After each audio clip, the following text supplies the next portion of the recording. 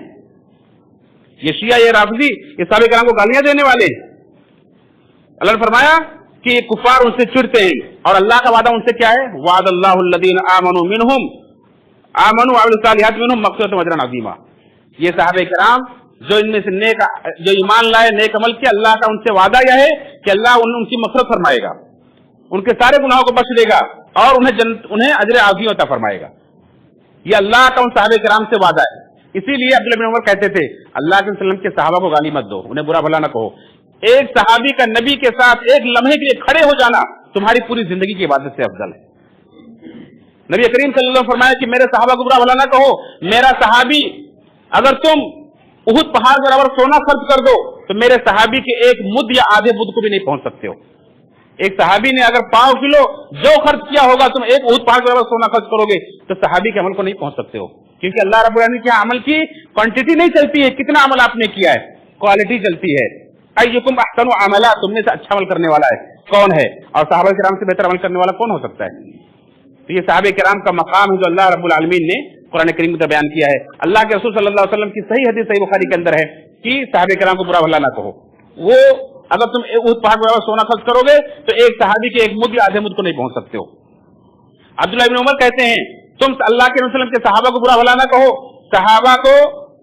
صحابہ کا نبی کے ساتھ ایک لمحے کے لیے کھڑے ہو جانا تمہاری پوری زندگی کی عبادت سے افضل ہے۔ امام طحاوی رحمۃ اللہ علیہ فرماتے ہیں کہ صحابہ کا مقام کیا ہے؟ کہتے ہیں کہ ہم اللہ کے رسول صلی اللہ علیہ وسلم کے سارے صحابہ سے محبت کرتے ہیں اور کسی کی محبت میں غلو نہیں کرتے، اور نہ کسی صحابی سے برات کا اظہار کرتے ہیں، اور ہم ان سے نفرت کرتے ہیں جو صحابہ کرام سے نفرت کرتے ہیں، ان سے بغض رکھتے ہیں جو صحابہ کرام سے بغض رکھتے ہیں، جو صحابہ کرام کا تذکرہ بھلائی کے ساتھ نہیں کرتے ہیں۔ اور صحابہ کرام کی محبت یہ دین ہے، ایمان ہے، احسان ہے، اور صحابہ کرام سے نفرت کرنا، ان سے بغض رکھنا، یہ کفر ہے، نفاق ہے، بغاوت ہے۔ امام طحاوی رحمۃ اللہ علیہ اہل سنت والجماعت کا عقیدہ نقل کرتے ہیں۔ تو میرے بھائی اور دوستو، ماہ محرم حرمت والے مہینوں میں سے ایک مہینہ ہے، اللہ کا خاص مہینہ ہے، اس کے نفلی روزے اللہ کو بڑے محبوب ہیں، اور خصوصاً یوم عاشورہ کا روزہ، اس سے ایک سال گناہ معاف کیے جاتے ہیں۔